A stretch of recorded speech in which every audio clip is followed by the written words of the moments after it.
The story you are about to hear represents a missing piece in the puzzle of modern history.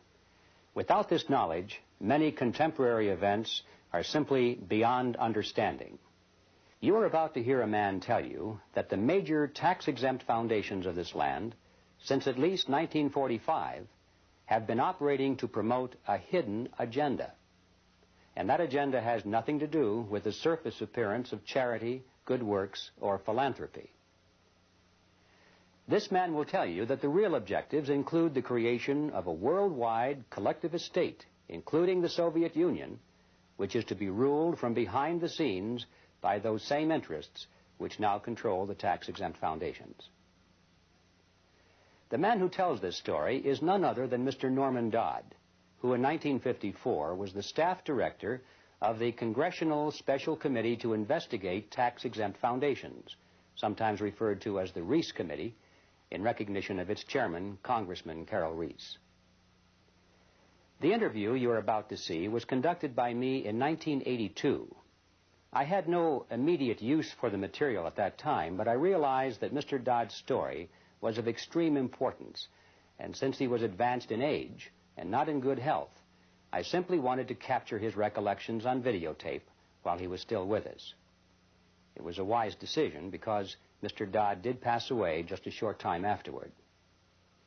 In recent months, there has been a resurgence of interest in the substance of Mr. Dodd's story, and we have decided to make it available to the general public. And so what now follows is the full, unedited interview, broken occasionally only for a tape change or to omit the sound of a passing airplane. It stands on its own as an important piece in the puzzle of modern history. Mr. Dodd, let's begin this interview by a brief statement for the record, telling us who you are, what your background is, and your qualifications to speak on this subject. Well, Mr. Griffin, as for who I am just, as the name implies, an individual born in New Jersey and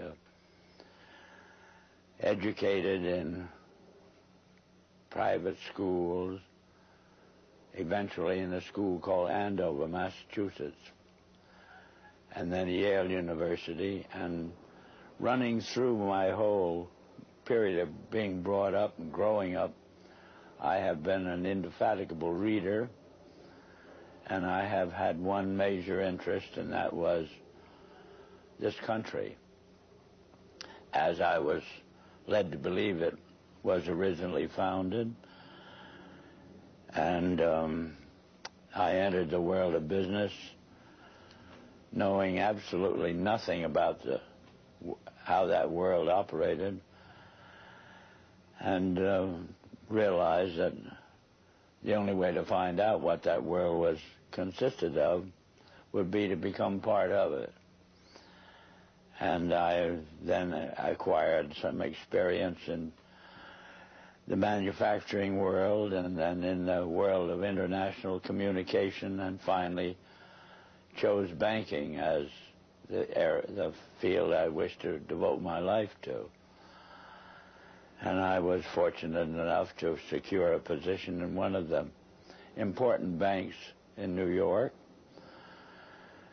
and lived there. I lived through the conditions which led up to what is known as the crash of 1929, and I witnessed what is tantamount to a collapse of the structure of the United States as a whole.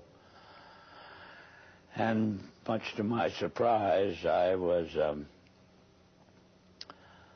confronted by my superiors with in the middle of the panic in which they were immersed, I was confronted with the question, Norm, what do we do now? I was 30 at the time, and I had no more right to have an answer to that question than the man in the moon. However, I did manage to say to my superiors, gentlemen, you take this experience as proof of something that you do not know about banking. And you better go find out what that something is and act accordingly. 4 days later, I was confronted by the same superiors with a statement to the effect that, Norm, you go find out. And I really was fool enough to accept that assignment, because it meant that you were going out to search for something and nobody could tell you what you were looking for. But I felt so strongly on the subject that I consented to. I was relieved of all normal duties inside the bank. And 2.5 years later, I felt that it was possible to report back to those who had given me this assignment. And so I rendered such a report. And as a result of the report I rendered, I was told the following: Norm, what you're saying is we should return to sound banking. And I said, yes, in essence, that's exactly what I'm saying. Whereupon I got my first shock, which was a statement from them to this effect: we will never see sound banking in the United States again. And they cited chapter and verse to support that statement. And what they cited was as follows: since the end of World War I, we have been responsible for what they call the institutionalizing of conflicting interests. And they are so prevalent inside this country that they can never be resolved. This came to me as an extraordinary shock, because the men who made the statement were men who were deemed as the most prominent bankers in the country. The bank of which I was a part was spoken of as a Morgan bank. And coming from men of that caliber, a statement of that kind made a tremendous impression on me. And the type of impression that it made on me was, I wondered if I, as an individual and it's what they call a junior officer of the bank, could, with the same enthusiasm, foster the progress and the policies of the bank. I spent about a year trying to think this out and came to the conclusion that I would have to resign.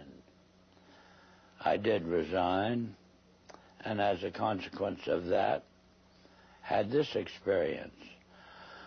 When my letter of resignation reached the desk of the president of the bank, he sent for me. And I came to visit with him, and he stated to me, Norm, I have your letter, but I don't believe you understand what's happened in the last 10 days. And I said, no, Mr. Corcoran, I have no idea what's happened. Well, he said, the directors have never been able to get your report to them out of their mind. And as a result, they have decided that you, as an individual, must begin at once, and you must reorganize this bank in keeping with your own ideas. And he then said, now, can I tear up your letter? And inasmuch as what had been said to me was offering me, at the age of, by then, 33, about as fine an opportunity for service to the country as I could imagine, I said yes. And they said they wished me to begin at once. And I did, and suddenly, in the span of about 6 weeks, I was not permitted to do another piece of work. And every time I brought the subject up, I was kind of patted on the back and said, and told, stop worrying about it, Norm. Pretty soon you'll be a vice president, and then you will have quite a handsome salary and ultimately be able to retire on a very worthwhile pension.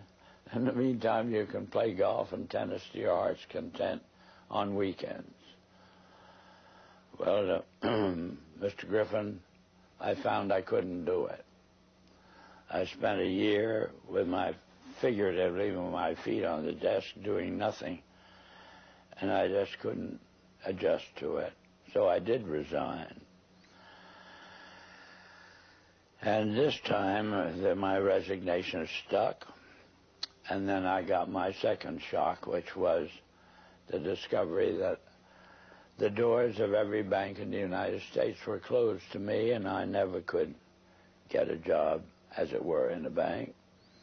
So I found myself, for the first time since I'd graduated from college, out of a job. And from there on, I followed various branches of the financial world, ranging from investment counsel to membership of the stock exchange, and finally ended up as an advisor to a few individuals who had capital funds to look after. In the meantime, my major interest became very specific, which was to endeavor, by some means, of getting the educational world to actually, you might say, teach the subject of economics realistically and move it away from the support of various speculative activities that characterize our country. And I have had that interest, and you know how as you generate a specific interest, you find yourself gravitating toward persons with similar interests. And ultimately, I found myself kind of the center of the world of dissatisfaction with the direction that this country was headed. And that's on one direction, and this same way I found myself in contact with many individuals who, on their own, had done a vast amount of studying and research in areas which were part of the problem. And well, Mr. Dodd, if I may interrupt here for a second, at what point in your career did you become connected with the Reese Committee? 1953. 1953. Yeah. And what was that capacity, sir? That was the capacity of what they call Director of Research for the Reese Committee. Can you tell us what the Reese Committee was attempting to do? Yes, I can tell you. It was operating and carrying out instructions embodied in a resolution passed by the House of Representatives, which was to investigate the activities of foundations as to whether or not these activities could justifiably be labeled un-American without, I might say, defining what they meant by un-American. But that was the resolution, and the committee had then the task of selecting a council, and the council in turn had the task of selecting a staff, and he had to have somebody who would direct the work of that staff, and that was what they meant by the Director of Research. What were some of the details, the specifics that you told the committee at that time? Well, Mr. Griffin, in that report, I specifically, number one, defined what was, to us, what was meant by the phrase un-American. And we defined that in our way as being a determination to effect changes in the country by unconstitutional means. We have plenty of constitutional procedures, assuming that we wish to effect a change in the form of government and that sort of thing. And therefore, any effort in that direction which did not avail itself of the procedures which were authorized by the Constitution could be justifiably called un-American.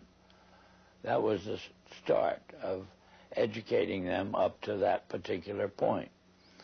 The next thing was to educate them as to the effect on the country as a whole of the activities of large endowed foundations over the then past 40 years.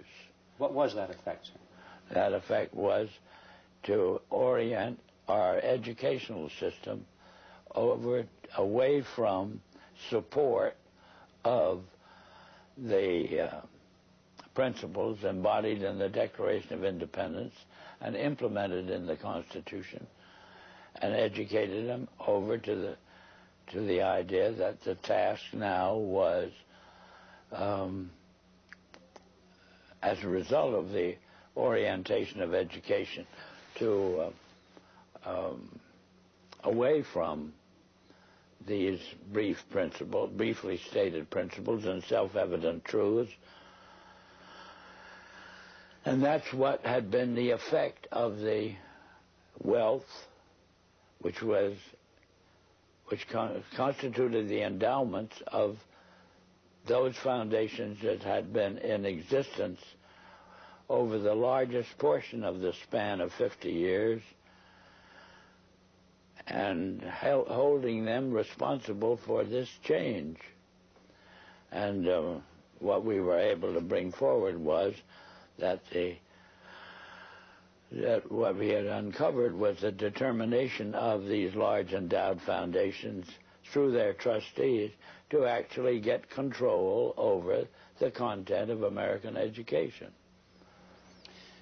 There's quite a bit of publicity given to your conversation with Rowan Gaither.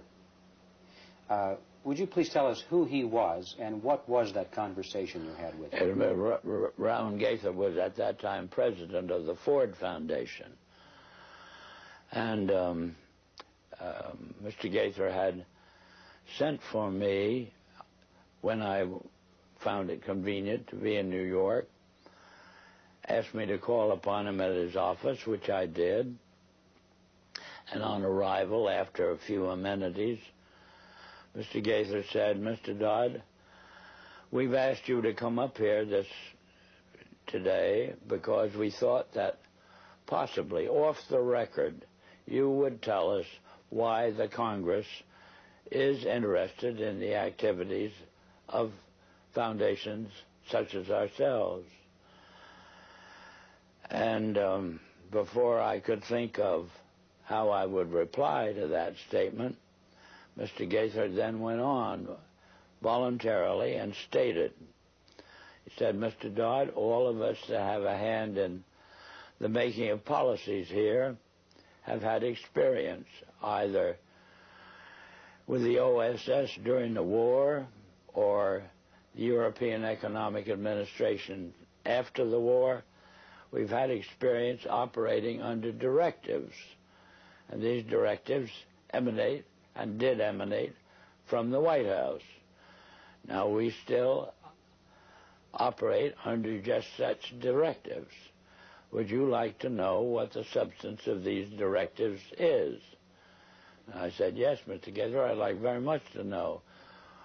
Whereupon he made this statement to me, namely, "Mr. Dodd, we here operate on in response to similar directives, the substance of which is that we shall use our grant-making power so to alter life in the United States that it can be comfortably merged with the Soviet Union." Well, parenthetically, Mr. Griffin, I've nearly fell off the chair. I of course, didn't, but my response to Mr. Gaither then was, well, Mr. Gaither, I can now answer your first question. You forced the Congress of the United States to spend $150,000 to find out what you just told me. So why don't you I said, of course, legally you're entitled to make grants for this purpose, but I don't think you're entitled to withhold that information from the people of the country to whom you're indebted for your tax exemption. So why don't you tell the people of the country that's what you told me? And his answer was, we would not think of doing any such thing. So then I said, well, Mr. Gaither, obviously, you forced the Congress to spend this money in order to find out what you just told me. Mr. Dodd, you have spoken before about some interesting things that were discovered by Catherine Casey at the Carnegie Endowment. Can you tell us that story, please? Yes, I'm glad to, Mr. Griffin. This experience that you have just referred to came about in response to a letter which I had written to the Carnegie Endowment for International Peace, asking certain questions and gathering certain information. And on the arrival of that letter, Dr. Johnson, who was then president of the Carnegie Endowment, telephoned me and said, did I ever come up to New York? And I said, yes, I did, more or less each weekend. And he said, well, when you're next here, will you drop in and see us? Which I did. And again, on arrival at the office of the endowment, I found myself in the presence of Dr. Joseph Johnson, the president, who was a successor to Alger Hiss, two vice presidents, and their own counsel, a partner in the firm, Sullivan and Cromwell. And Dr. Johnson said, after, again, amenities, Mr. Dodd, we have your letter. We can answer all those questions, but it'd be a great deal of trouble. And we have a counter-suggestion. And our counter-suggestion is that if you can spare a member of your staff for 2 weeks and send that member up to New York, we will give to that member a room in the library and the minute books of this foundation since its inception. And we think that whatever you want to find out or the Congress wants to find out will be obvious from those minutes. Well, my first reaction was they'd lost their mind. I had a pretty good idea of what those minutes would contain, but I realized that Dr. Johnson had only been in office 2 years, and the vice presidents were relatively young men, and counsel seemed to be also a young man, and I guessed that probably they'd never read the minutes themselves. And so I said I had somebody, I would take it.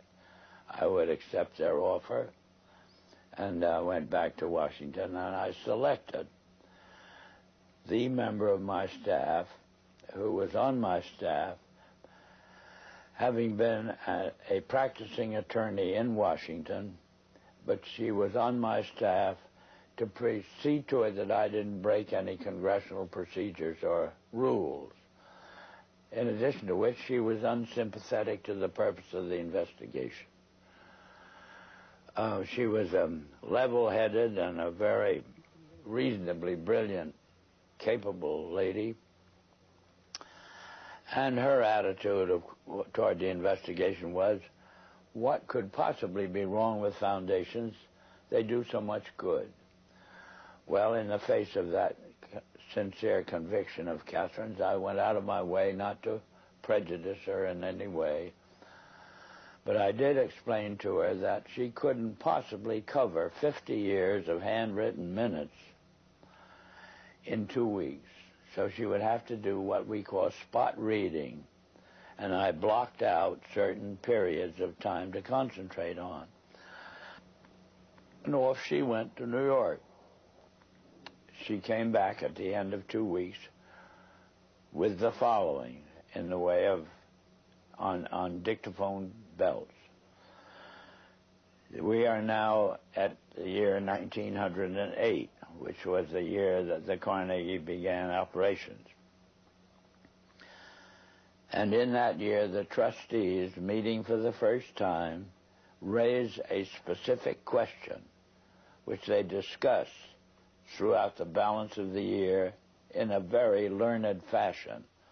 And the question is there any means known more effective than war, assuming you wish to alter the life of an entire people? And they conclude that no more effective means than war to that end is known to humanity. So then, in 1909, they raised the second question and discussed it, namely, how do we involve the United States in a war? Well, I doubt at that time if there was any subject more removed from the thinking of most of the people of this country than its involvement in a war. There were intermittent shows in the Balkans, but I doubt very much if many people even knew where the Balkans was.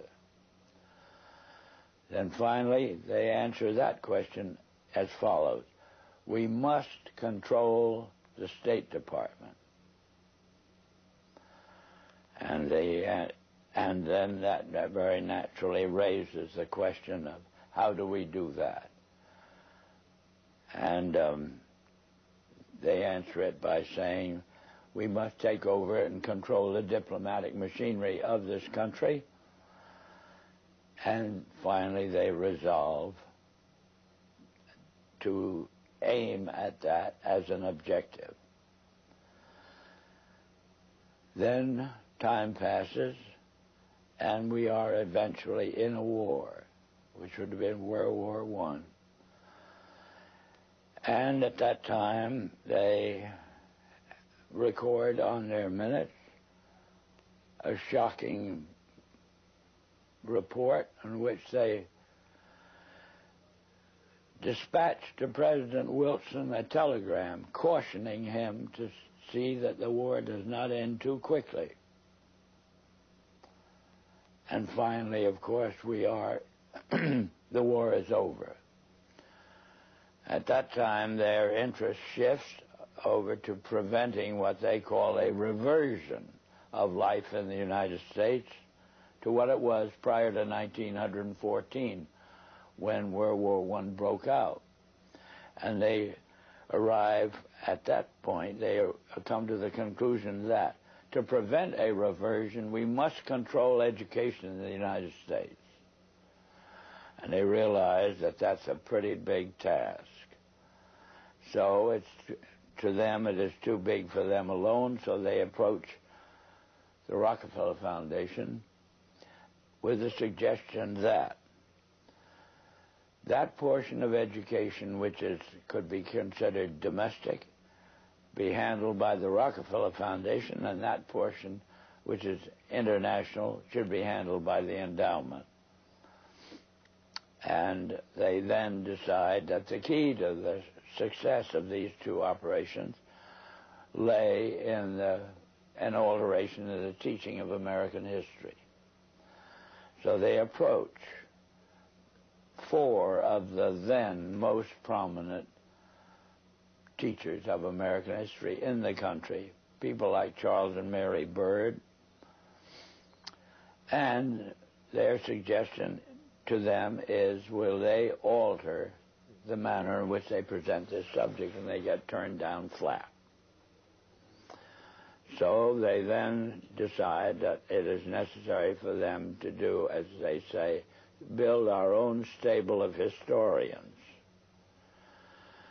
And then they approach the Guggenheim Foundation, which specializes in fellowships, and say, when we find young men in the process of studying for doctorates in the field of American history, and we feel that they are the right caliber. Will you grant them fellowships on our say-so? And the answer is yes. So under that condition, eventually they assembled 20. And they take this 20 potential teachers of American history to London, and there they're briefed into what is expected of them when, as and if they secure appointments in keeping with the doctorates they will have earned. And that group of 20 historians ultimately becomes the nucleus of the American Historical Association. And then toward the end of the 1920s, the endowment grants to the American Historical Association $400,000 for a study of our history in a manner which points to what can this country can it look forward to in the future. And that culminates in a 7-volume study, the last volume of which is, of course, in essence a summary of the contents of the other 6. And the essence of the last volume is the future of this country belongs to collectivism administered with characteristic American efficiency. That's the story that ultimately grew out of, and of course was what could have been presented by the members of this congressional committee to the Congress as a whole for just exactly what it said. But they never got to that point. This is the story that emerged from the minutes of the Carnegie Fund. That's right. Carnegie Endowment That's Fund. right. And so... It was official to that extent. I see. And Catherine Casey brought all of these back in the form of dictated notes or verbatim readings of the minutes. On dictaphone belts. Are those in existence today? I don't know. But if they are, they're somewhere in the archives under the control of the Congress, House of Representatives. How many people actually heard those, or were they typed up transcripts made of them? How many people actually heard those recordings? Oh, 3 maybe. Myself, my top assistants, and Catherine. Yeah, I might tell you this experience as far as its impact on Catherine Casey was concerned was she never was able to return to her law practice. If it hadn't been for Carol Reese's ability to tuck her away on a job with the Federal Trade Commission, I don't know what would have happened to Catherine. But ultimately, she lost her mind as a result of it. Terrible shock to her. It's a very rough experience to encounter proof of these kinds. Mr. Dodd, what kind, can you summarize the opposition to the committee, the Reese Committee, and particularly the efforts to sabotage the committee? Well, they began right at the start of the work of an operating staff, Mr. Griffin, and it began on the day in which the committee met for the purpose of consenting to or confirming my appointment to the position of Director of Research. Thanks to the abstention of the minority members of the committee, that is the 2 Democratic members, from voting, why technically I was unanimously appointed. And well, wasn't the White House involved in opposition to the well, committee? not at this particular point, sir. Mr. Reese ordered counsel and myself to visit Wayne Hayes. Wayne Hayes was the ranking minority member of the committee as a Democrat. So counsel and I had to go down to Mr. Hayes' office, which we did. Mr. Hayes greeted us with the flat statement directed primarily to me, which was that I am opposed to this investigation. I regard it as nothing but an effort on the part of Carol Reese to gain a little prominence, and so I'll do everything I can to see that it fails. Well, I am kind of a strange personality in the sense that a challenge of that nature interests me.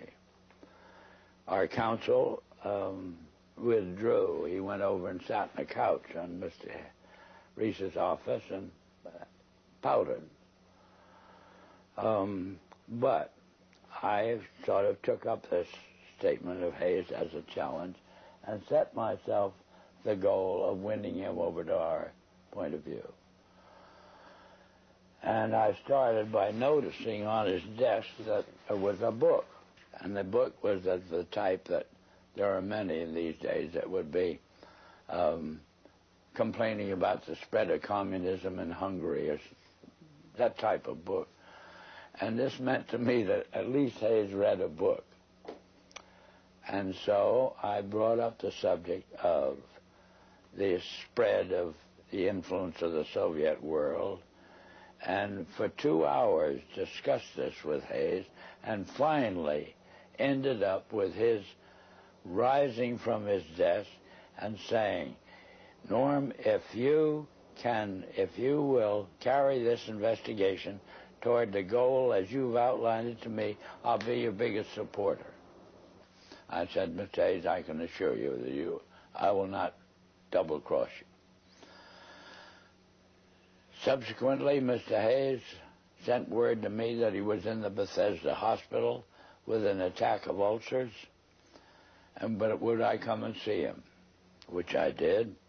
He then said, Norm, the only reason I've asked you to come out here is I just want to hear you say again, you will not double-cross me.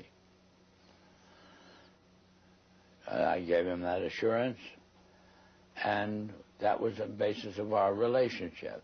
Meantime, counsel took the attitude expressed in these words, Norm, if you want to waste your time with this guy, as he called him, you can go ahead and do it, but don't ever ask me to say anything to him under any condition on any subject.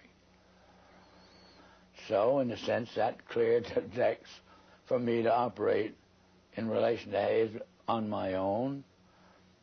And as time passed, Hayes offered friendship, which I hesitated to accept because of his vulgarity.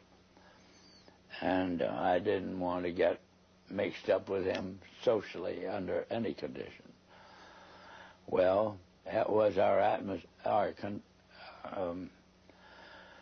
relationship for about 3 months, and then eventually I had occasion to add to my staff, and as a result of adding to my staff a top-flight intelligence officer, both the Republican National Committee and the White House were resorted to stop me from continuing this investigation in the direction that Carol Reese had personally asked me to do, which was to utilize this investigation, Mr. Griffin, to uncover the fact that this country had been the victim of a conspiracy.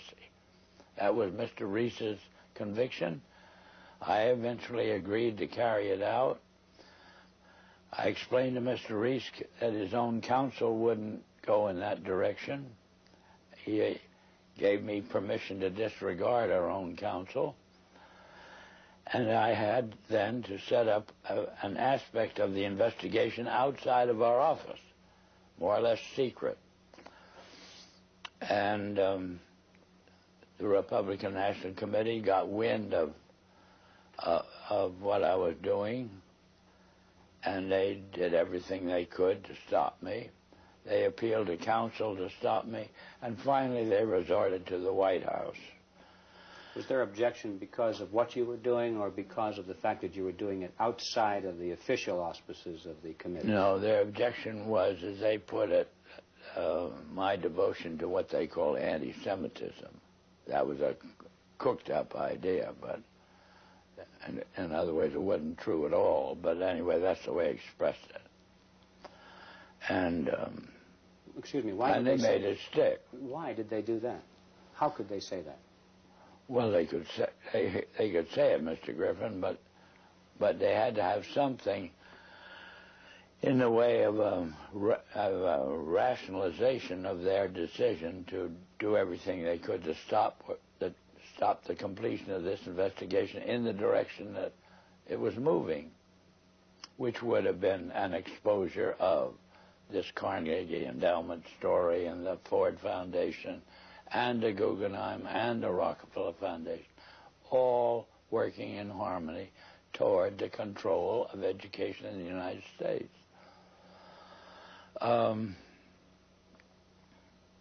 Well, in any event, to secure the help of the White House in the picture, they assigned, they got the White House to cause the liaison personality between the White House and the Hill, a major person, to go up to Hayes and try to get him to, as it were, actively oppose what the investigation was engaged in.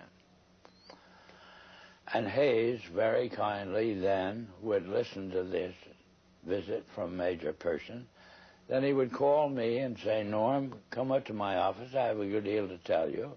I would go up. He'd tell me, I've just had a visit from Major Person, and he wants me to break up this investigation. So I then say, well, Wayne, what did you do? What did you say to him? He said, I just told him to get the hell out. And he did that 3 times, and I got pretty proud of him in the sense that he was, as it were, backing me up. And we finally embarked upon hearings at Hayes' request, because he wanted to get them out of the way before he went abroad in the summer. And but why were the hearings finally terminated? What happened to the committee? What happened to the committee or the hearings? Or the hearings. The hearings.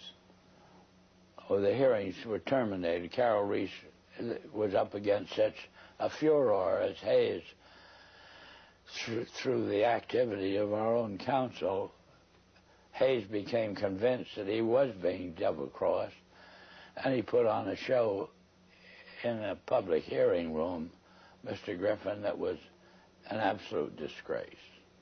And he called Carol Reese publicly every name in the book, and Mr. Reese took this as proof that he couldn't continue the hearings.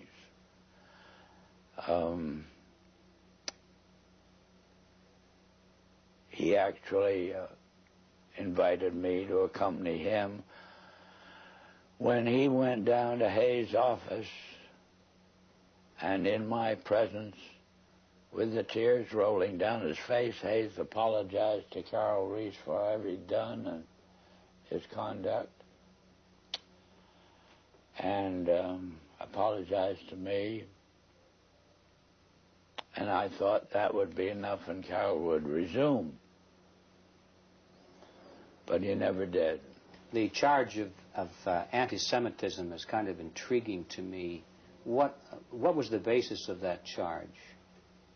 Was there any basis for it at all? No, the basis that the Republican National Committee used was that the intelligence officer I'd taken on my staff, when I oriented this investigation to the exposure of and proof of a conspiracy, was known to have a book, and the book was deemed to be anti-Semitic. This was childish, but this was the second in command of the Republican National Committee, and he tried me, and I would have to dismiss this person from my staff. Who was that person, sir?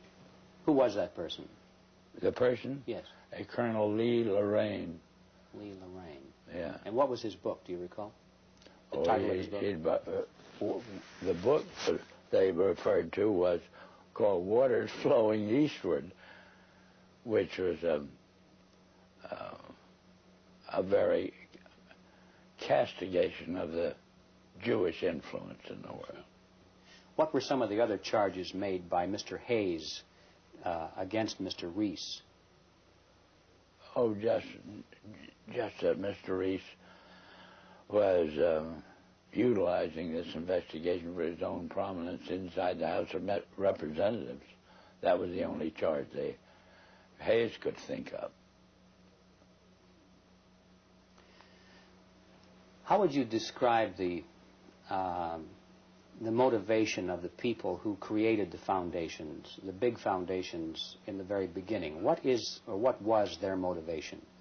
Their motivation, well, let's take Mr. Carnegie as an example. His publicly declared and steadfast interest was to counteract the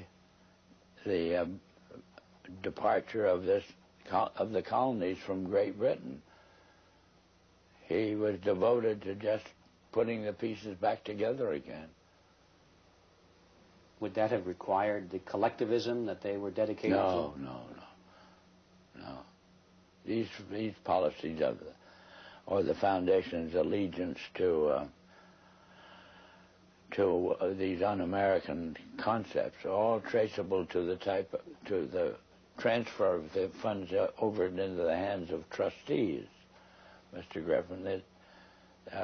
Not to men who had a hand in the creation of the wealth that led to the endowment of, or as a use of that wealth for what we would call public purposes. It was a subversion of the original intent then. Oh, yeah, completely so. And that we got into the world traditionally of bankers and lawyers. How do you see that the purpose and direction of the major foundations has changed over the years to the present? What is it today?